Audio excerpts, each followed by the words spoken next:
claim that he's making. But how can he make that claim when he himself doesn't know? So this is what we do as in the modern world. Science is very famous for this. There's a branch of science called, there's an understanding of science called scientism. Scientism is the understanding that everything in the world must be explained through science. If it cannot be explained through science, you cannot explain it. So here's a phenomena, and it can be explained, not through science, through a different science. Raja Vidya, Raja Guhyam, Pavitram Midam Uttamam. You can get direct perception of the self through realization. There's a different science here. Okay? So, okay, this one part I wanted to add, but we're running short of time, so I'll skip this. This is something I want to discuss here. Okay.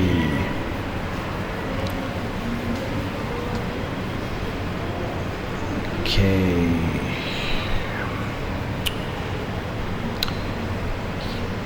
Yes, so let's analyze now the argument put forward by Maharaj Rahugana. Prabhupada says in the purport, Prabhupada starts his purport, he says here, this argument put forward by Maharaj Rahugana is correct. So it has some validity, it is correct. But from the practical point of view, only from external. If you're only seeing externally, it's correct, the body does feel pain. But there's a deeper understanding of why you're suffering. But it arises from, then Prabhupada goes on to say here, but it arises from an attachment to the body and bodily conception. That is the seed. That is the bij as to why we're suffering. It is the attachment. And this is why Jad Bharat is going to such great lengths now. He's going to speak 5 chapters of how to enlighten Maharaj Rahugana to transcend this attachment. We see in Bhagavad Gita, it starts with the same point. Arjuna had the same concept. Asochanam vasochastvam pragyavadamsa bhashase. You're speaking like a learned man, but do you know the difference between what is temporary, what is eternal? Same point. Gita also starts on the same point. So spiritual life is all about getting attached.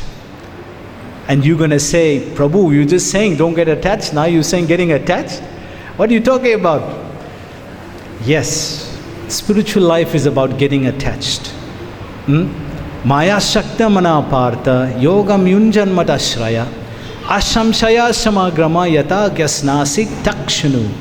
Just hear from me, Arjuna. Just hear from me. What?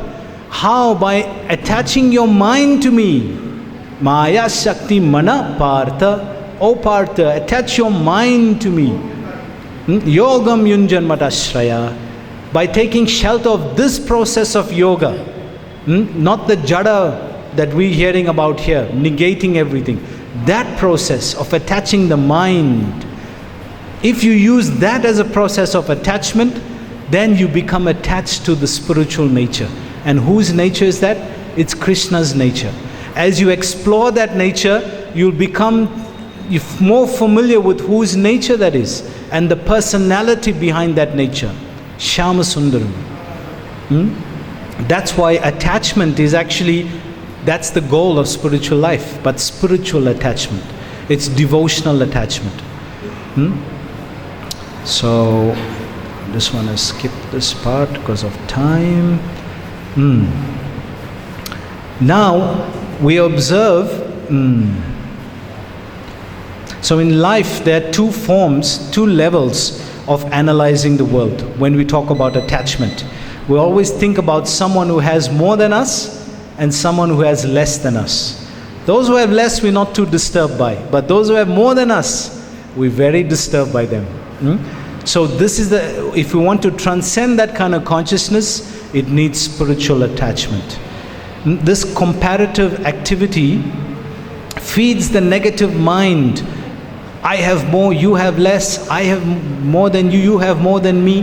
This mindset feeds the negative aspect of the mind, and thus it perpetually keeps us in a miserable state. Why? Because matter by itself is material, and the nature of matter is atrophy, it's to deteriorate. So if we know that this is the nature of matter, how can we connect this trying to find everlasting happiness? It's not going to be able to give us. But if we transcend these kind of mindsets, transcend the objects connected to matter, knowing very well who they belong to, and connecting them to Krishna, then we can transcend this world. In that way, you don't have to give up anything. The pursuit of material objects is agitating, and the achievement of it is anticlimax. When you don't have it, you agitate it. I want it, I want it, I want it, I must get it. And when you do get it, it's anticlimax. Oh, you get bored with it very quickly. So if that is the level of your enjoyment, that first you want it, and then you get bored with it, if that's the level of consciousness you're existing on, you're not going to be happy that way. That's Bharat Maharaj's point. You're not going to be, actually you're going to be perpetually dissatisfied. It's a perennial state of misery.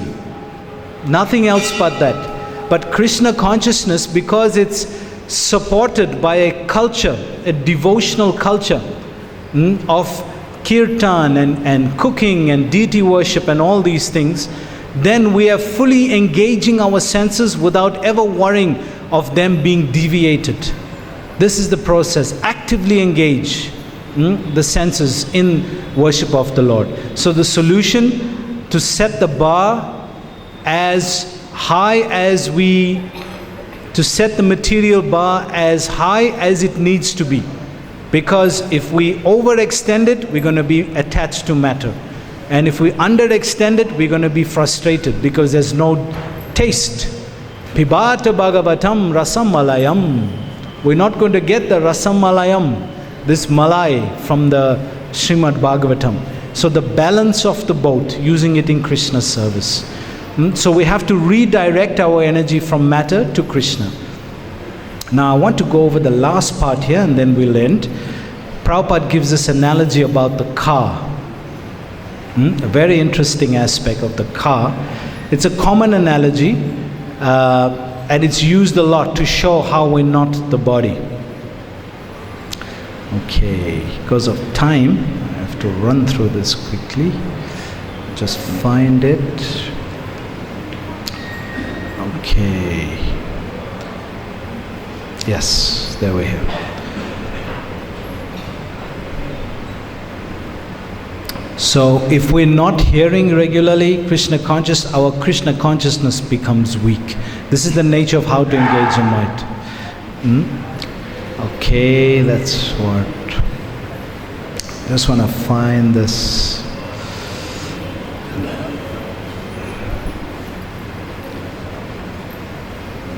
Want to read. Okay, let me just. So Prabhupada towards the end of the purport gave the example of the car and being attached to the car. I love my car. And many people who you ask, maybe if you see the Indian cars, you won't be so convinced of this because they're quite in a bad condition, many of them, right? So if somebody really loves his car and very attached to his car, he'll probably be somebody like this. This person so attached is actually embracing the whole car. He's jumped on the bonnet and is embracing the whole car. I mean, it's probably not one of these nano cars that are around these days. So we get very attached to material objects like this. Like you see this person also. His car is on fire, but he's just like looking there and like, oh my God, this is my car that's being damaged. So it affects us. And you see this person here with his hands on his head. He just smashed his car into another car and he's really distraught. This is the example where it comes to life. That you're not the car, you're not the body. It's just a vehicle.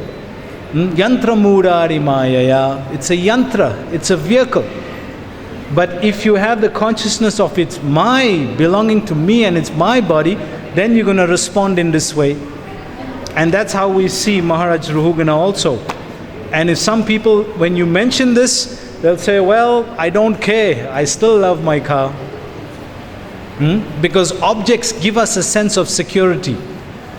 But it's a false security. Because we, like Prabhupada gives example, you're holding on to a dog's tail, which is swimming across the ocean. How long can that dog support you? How long can this material object infatuate us, entertain us, or actually keep us bound? That's what it's doing. Now, which you may not know, but I've seen here in India recently also, that people become so disturbed by the car and the accident and that they actually have what is called road rage.